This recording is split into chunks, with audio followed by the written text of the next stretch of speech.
Bonjour, bienvenue sur la chaîne Carpe Diem. Donc, je vais vous présenter la 7e partie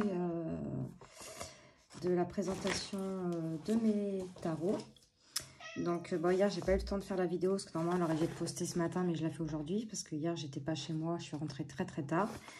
Donc, là, je la fais maintenant, je vais la poster aussitôt. Donc, j'espère que vous la verrez aujourd'hui parce que j'ai des petits problèmes de connexion en ce moment. Et donc, du coup, parfois, elles mettent du temps à se mettre en ligne. Je suis désolée, j'ai mon chat qui miaule. Donc, on va commencer par le tarot des druides de Philippe et Stéphanie Cargaume et illustré par Will Worthington.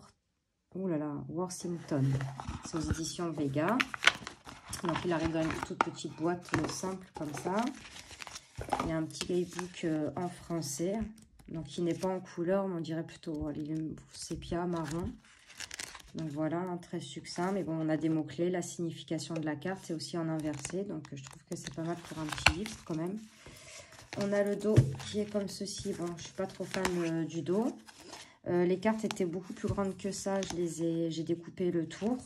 Et j'ai fait les tranches couleur bronze, parce que je trouvais que ça allait bien avec le jeu. En fait, j'ai repris la couleur un peu bronze doré ici. Et donc, bon, par contre, j'aime beaucoup les illustrations. Bon, il suit le Rider-Waite. Et j'aime beaucoup. Je vous avais présenté dans ma collection d'oracles, l'oracle des druides. Hop. Et je trouve qu'il est très bien, même le petit livre.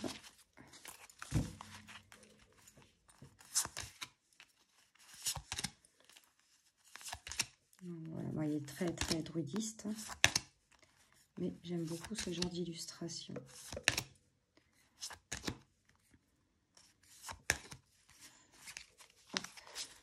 Il a un peu tous les sens, désolée. J'adore la carte des amoureux, je la trouve super belle avec cette biche qui regarde au loin.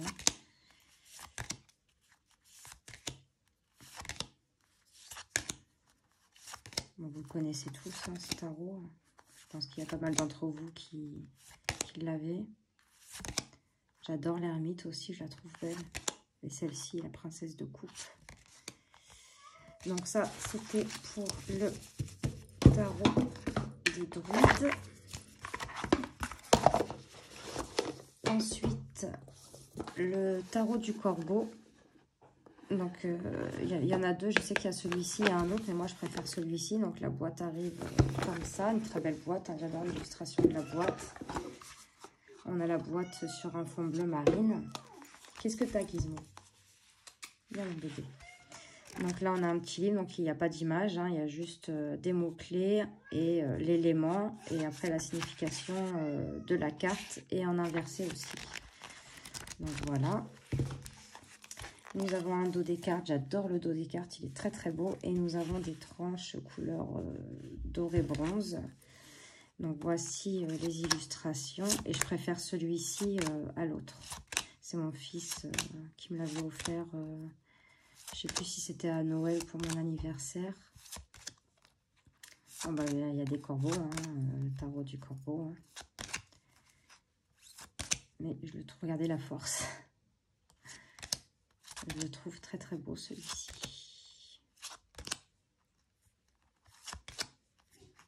Et le petit livret, pas mal. Hein. Et en fait, vous avez vu, vous avez différentes couleurs sur les cartes pour différencier les séries, les majeurs. Donc, on a l'envers, elle est à l'endroit.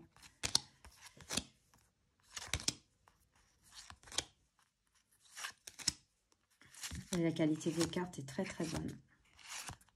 Regardez le fou, j'aime beaucoup.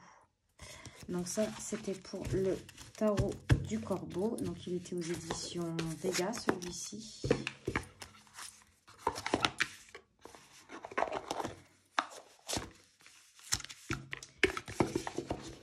Ensuite, un que tout le monde a, enfin la plupart d'entre nous, le tarot de la magie verte. Hop. Donc on a un petit livre assez conséquent. Hein. Bon, les illustrations sont noir et blanc, c'est dommage parce que le jeu est vraiment très beau. Donc vous avez tout, hein, la description de la carte, la signification, carte inversée, des mots-clés. Bon, il y a des cartes qui ont été renommées. Donc au début, c'est vrai que c'est pas évident. On a un dos des cartes comme ceci, hein, qui fait très très Noël. Hein. Des tranches argentées. Hop. Et voici les cartes. Donc la qualité des cartes est super, super bien. Bon, je fais vite parce que vous le connaissez tous. Mais il est très... Regardez-moi la lune, j'adore. Je trouve que il est très très parlant. Les illustrations en elles-mêmes disent beaucoup de choses.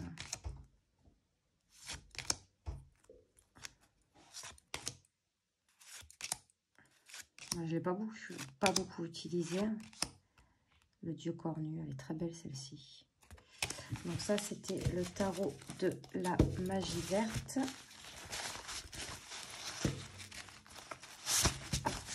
Je le rangerai après. Ensuite, le tarot Grand Luxe de Ciro Marchetti, que j'adore aussi. Hop. Donc on a le petit livret. Le petit livret. Alors par contre, je suis pas fan du livre. Il n'y a pas tellement d'explications en fait. Donc pour ce tarot, j'utilise pas du tout ce livre. On a le dos des cartes comme ceci. Les tranches étaient neutres, je les ai fait en noir. Et par contre, voilà, oups, elle glisse très bien, voilà. Et voilà, par contre, j'aime beaucoup les illustrations. Alors sur ce jeu, bah, le tour ne me gêne pas en fait. La lune. Les cartes sont brillantes et vraiment elles glissent. Regardez cette reine d'épée.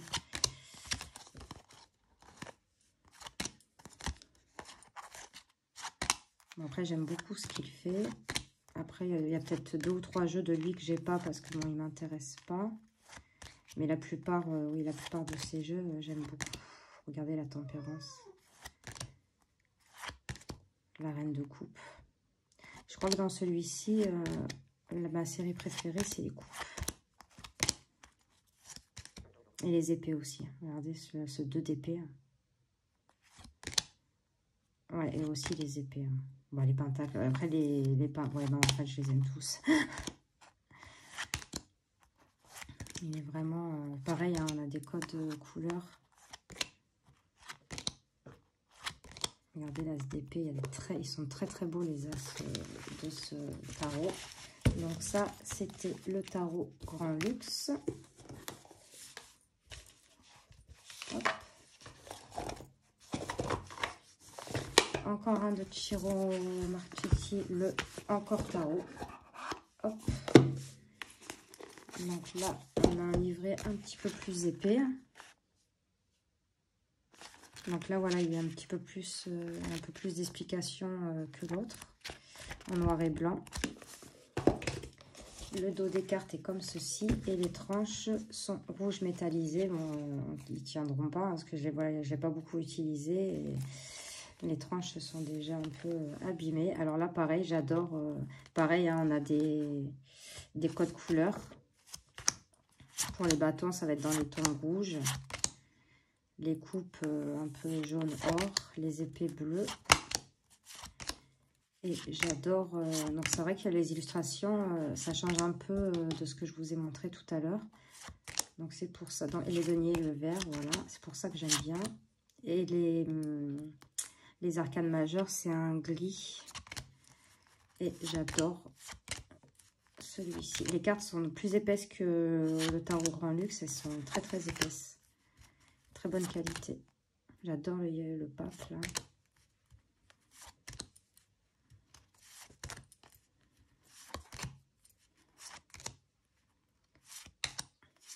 Celui-ci aussi, voilà, je l'aime beaucoup. Regardez le 2 de coupe. Il est magnifique. Donc, je ne sais plus, c'est dans un autre tarot que je vous ai fait voir. Ça reprend cette illustration, mais ça, je ne l'ai pas sous la main. mais enfin, ça donne pas la même chose. Regardez, la mort, elle est belle. Non, il est vraiment très très beau celui-ci aussi.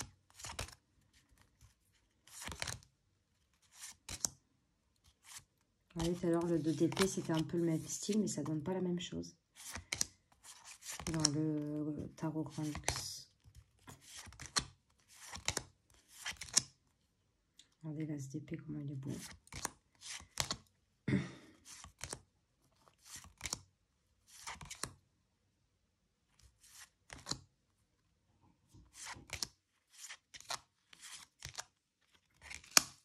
Donc ça, c'était pour le encore tarot. Hop. Ensuite, le tarot des runes en édition française.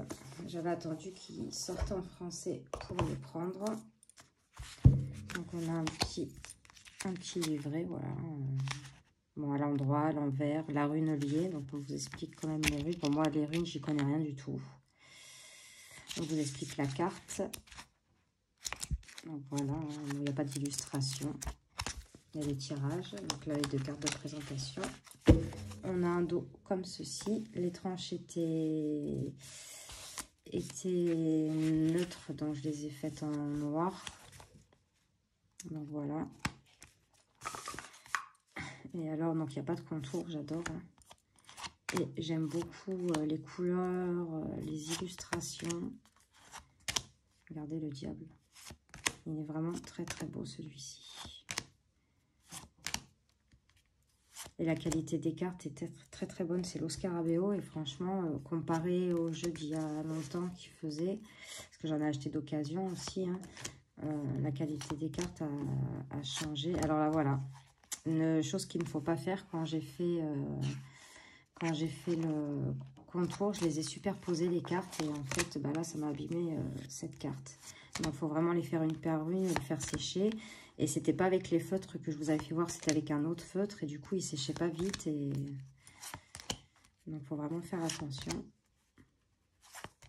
Regardez, le 2DP très très beau. Oh, je trouve ce tarot magnifique.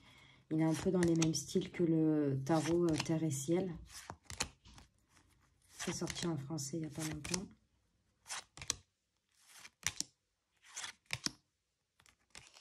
Donc ça, c'était pour le tarot des runes, l'édition française. Et un dernier tarot, alors que je l'ai voulu absolument. Et en fait, comme c'était dans une période où j'avais beaucoup commandé de jeux, j'en ai reçu beaucoup en même temps. Et du coup, bah, je me suis jamais penchée dessus, mais il va falloir que je le fasse parce que déjà, j'aime les couleurs. On peut travailler sur nos rêves. Donc, c'est le tarot onirique, donc de Janet Piedilato. Hop. Bon, après, voilà, ce genre de boîte, j'aime pas. Dans les cartes, elles finiront dans un pochon. Et je sais pas si je garderai la boîte. Donc, on a quand même un gros livre. Donc, bon, les cartes ont été renommées. Je crois pas que je vous avais fait une présentation de celui-ci.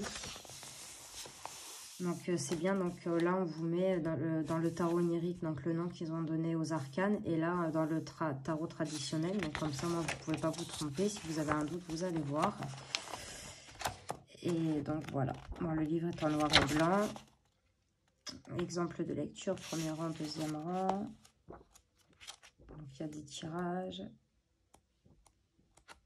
Donc, celui-là, c'est vrai que je ne l'ai pas encore lu. D'ailleurs, je vais le laisser sorti comme ça. Moi, je vais aller un peu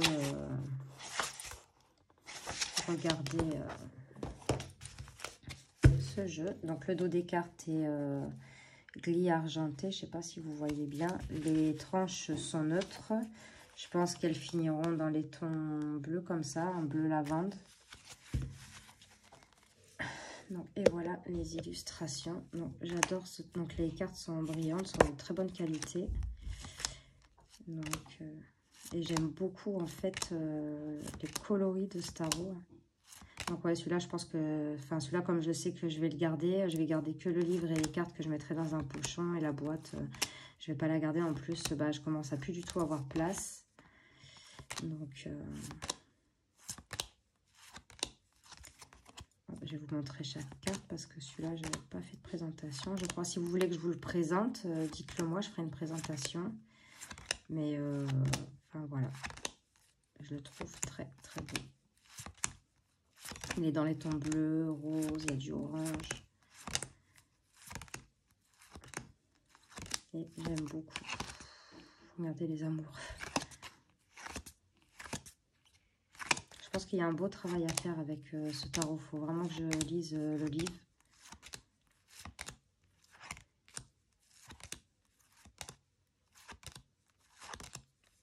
La rêveuse d'épée.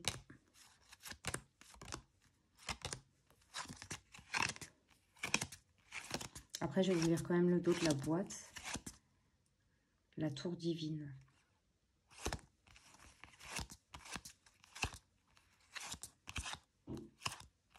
Et celui-là, j'avais acheté d'occasion, mais il est tout neuf. Hein. Donc ça, c'était pour le tarot onirique. Je vais vous lire quand même vite fait le dos de la boîte. Alors, ce tarot extraordinaire est issu des royaumes mystiques du rêve et de la vision, d'où son imagerie totalement nouvelle. Directement tiré de l'expérience onirique de l'auteur, il regorge de possibilités pour expliquer le caché et révéler de nouvelles voies de compréhension. Chaque carte apporte un éclairage lumineux conçu pour éveiller ce qui est essentiel lorsqu'on veut avancer dans la vie sur le chemin de la découverte de soi-même. Les cartes magnifiques et le guide qui les accompagne vous invitent à découvrir la sagesse et la vérité derrière la réalité éveillée et à tirer parti du pouvoir de l'inconscient. Une porte ouverte sur votre psyché pour affronter les défis de la vie et atteindre votre objectif. Donc voilà, ça c'était pour le tarot onirique. Donc c'était le dernier tarot de cette série. J'espère que cette vidéo vous aura plu. N'hésitez pas à mettre des commentaires, à liker, à vous abonner. Et n'oubliez pas d'activer la petite cloche pour avoir les notifications quand je mets une vidéo en ligne. Et moi, je vous fais de gros bisous et je vous dis à pour une prochaine vidéo. Merci.